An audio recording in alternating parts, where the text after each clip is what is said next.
उपस्थित आदरणीय Bharat Kumar Singh ji sir, secretary consumer affairs, general secretary CAT, आदरणीय Shri Rajeev Gupta ji vice president FDS से, आदरणीय Jagat Banerjee direct selling task force chairman और सभागृह में बैठे सभी डायरेक्ट सेलिंग एंटिटी के अधिकारीगण और प्रिय डायरेक्ट सेलर्स, मैं आप सबका बहुत बहुत आभारी हूं कि आज आपने इस मंच से मुझे डायरेक्ट सेलिंग के फेवर में अपनी बात रखने का मौका दिया। तो सर, सबसे पहले तो हम बहुत बहुत धन्यवाद करते हैं भारत सरकार का, हमारी कंज्यूमर अफेयर्स मिनिस्ट्री का, हमारे सेक्रेटरी सर का और माननीय हमारे कंज्यूमर अफेयर्स मंत्री जी श्री पीयूष गोयल जी का, कि आज इनके अथक प्रयास, इनके समर्थन सहयोग और हमारी एसोसिएशन के अथक प्रयास और प्रयत्न से इनका आशीर्वाद और साथ हमें मिला, जिससे हमें 2016 में डायरेक्ट सेलिंग की गाइडलाइंस मिली। 28 दिसंबर 2021 को हमें रूल्स मिले और रूल्स में एक छोटी सी डेफिनेशन मिस हो गई थी। वो बड़ी डेफिनेशन हमारे लिए थी नेटवर्क ऑफ सेलर्स की। हम अपनी प्रार्थना लेके सेक्रेटरी सर के दरबार में गए और सर ने एक ही बात पूछी कि यहाँ कितने बच्चे काम करते हैं। तो मैंने कहा सर बहुत सारे बच्चे काम करते हैं। तो सर ने, मैं रियली बता रहा हूँ, सर ने कहा मैं तुम्हारे साथ हूँ, मैं तुम्हारे साथ हूँ। और हमें 21 जून 2023 को वो डेफिनेशन प्राप्त हुई। सर, दो छोटी सी हमारी रिक्वेस्ट है, मैं आप सबकी तरफ से सर से प्रार्थना करना चाहूंगा। सबसे पहले मैं डायरेक्ट सेलिंग के बारे में थोड़ी सी अपनी एक परिभाषा देना चाहूंगा कि सर, जो हमारी डायरेक्ट सेलिंग इंडस्ट्री है, प्रैक्टिकली सेलिंग का बिजनेस नहीं है, शेयरिंग का बिजनेस है। यहाँ पर जो लोग काम करते हैं सर, वो ओल्ड एज भी होते हैं, यंगस्टर्स भी होते हैं, वुमेन्स भी होती है, मेंस भी होते हैं, इलिटरेट भी होते हैं और लिटरेट भी होते हैं। और सभी लोग यहाँ पर काम कर एक part time income, full time और पार्ट टाइम दोनों तरह से करते हैं। कुछ लोग कंज्यूमर ही बन जाते हैं, कुछ लोग नहीं भी करते।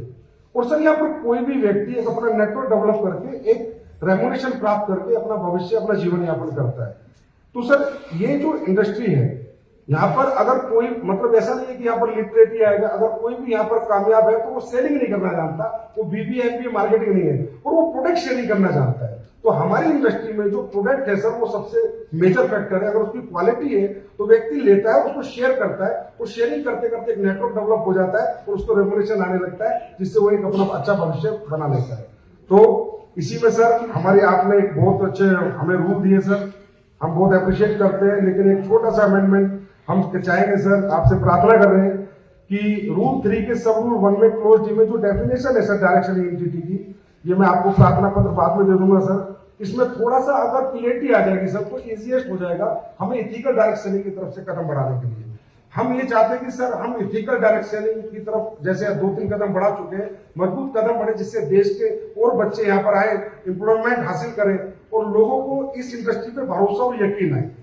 और सर, एक छोटा सा हमारा एक रिक्वेस्ट और है आपसे कि सर, हमारी इंडस्ट्री में 2016 में जब गाइडलाइंस आई तो पिरामिड का उल्लेख जरूर किया जाता है। तो पिरामिड का उल्लेख किया गया डायरेक्ट सेलिंग की गाइडलाइंस में, लेकिन सर फिर वो डिफाइन कर दिया गया कि ये प्रोडक्ट बेस पे लागू है। लेकिन अभी जब रूल्स आए, फिर पिरामिड का उल्लेख किया गया। सर, आज मैं पिरामिड के बारे में सबके सामने बताना चाहूंगा कि पिरामिड होता क्या। सर, पिरामिड होता है, एक कंपनी होती थी मनी रोटेशन, वो पिरामिड बनाती थी, एक स्ट्रक्चर बनाती है नीचे, उनको हम सीधा पैसा कंपनी को देते हैं। कंपनी ABC ऑटो फिलिंग करती है, DE फिर ऊपर पैसा देगी, फिर EFGH उनको पैसा देके फिर ऊपर पैसा देगी, और वो क्लैश हो जाता है सर 8 महीने 10 महीने में। तो वो पिरामिड से हमें कैसे जोड़ा गया सर, हम आज तक ही समझ नहीं पाए। डेफिनेशन आई कहां से, किसने दी? क्योंकि प्रोडक्ट बेस में तो पिरामिड बन ही नहीं सकता सर। वो इसलिए नहीं बन सकता सर कि हमारे साथ जितने भी डायरेक्ट सेलर्स नहीं आते, टोटल कंज्यूमर्स आते हैं सर, और प्रोडक्ट यूजर्स आते हैं। उसमें से कुछ लोग यहाँ अपना भविष्य डायरेक्ट सेलिंग में लगाते हैं। जैसे एक कंपनी में सर, आज बड़ी कंपनी जैसे RCM है, तो इसमें 3 करोड़ लोग आज तक कंज्यूमर है। लेकिन जो अगर डायरेक्ट सेलिंग एक्टिवली कर रहे हैं वो 8-10 लाख लोग कर रहे हैं। बाकी 2 करोड़ 90 लाख लोग इनके सिर्फ यूजर्स है। आज इंडस्ट्रीज की बात करें तो 1.5 करोड़ से ज्यादा का मेरे ख्याल कंज्यूमर नेटवर्क है। लेकिन इनके यहाँ काम करने वाले, रेगुलर इनकम लेने वाले, रेगुलर मेहनत करने वाले लोग 10 लाख के आसपास होंगे। तो इसलिए पिरामिड तो दूर दूर तक, हमसे दूर दूर तक कोई रिश्ता नहीं है। पर ये पता नहीं कहां से आते हैं। तो सर, क्योंकि इससे क्या होता है सर, हमें इन्फोर्समेंट एजेंसी बहुत परेशान करती है, बहुत हरास करती है, और लास्ट में जाके ये कह देती है तुम भी तो पिरामिड हो। क्योंकि सर हमारा सिंगल लेन नेटवर्क बन ही नहीं सकता, हमारा तो मल्टी लेयर ही बनता है। और आज आप देखिए सर कि प्रोडक्ट बेस्ड और क्वालिटी बेस्ड कंपनियां हैं, तो 60 साल 70 साल से पूरे वर्ल्ड वाइड कंपनियां काम कर रही है सर। पैरामिड कहाँ 60-70 छह महीने नहीं टिकते। तो अगर 60-70 साल से कंपनियां काम कर रही है और सर 70-70 हजार करोड़ के कंपनियों के टर्नओवर है, और वो 70 आज हमें बताते हुए गर्व महसूस हो रहा है कि हमारे बीच में भी आज बड़ी बड़ी कंपनियां, इंडियन कंपनी है जिन्हें 25-25 साल काम करते हो गए। तो सर अगर आपका ये आशीर्वाद हम लोगों को मिलेगा तो हम लोग भी यही चाहेंगे एक दिन कि हमें 70 साल काम करते होंगे।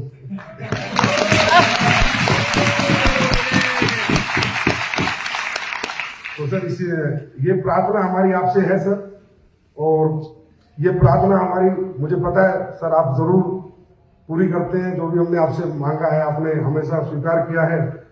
इससे सर हमारी इंडस्ट्री में बहुत उत्साह आएगा, एम्प्लॉयमेंट बहुत जनरेट होगा, और हमारे सर्वप्रिय लोकप्रिय विश्वव्यापी हमारे आदरणीय प्रधानमंत्री जी का जो सपना है आत्मनिर्भर भारत और मेक इन इंडिया, इसमें भी डायरेक्ट चले अपना सशक्त रोल निभाएगा। फिर एक बार आपसे प्रार्थना करते हुए अपनी वाणी को विराम देना चाहूंगा। जय हिंद, जय भारत, बहुत बहुत धन्यवाद।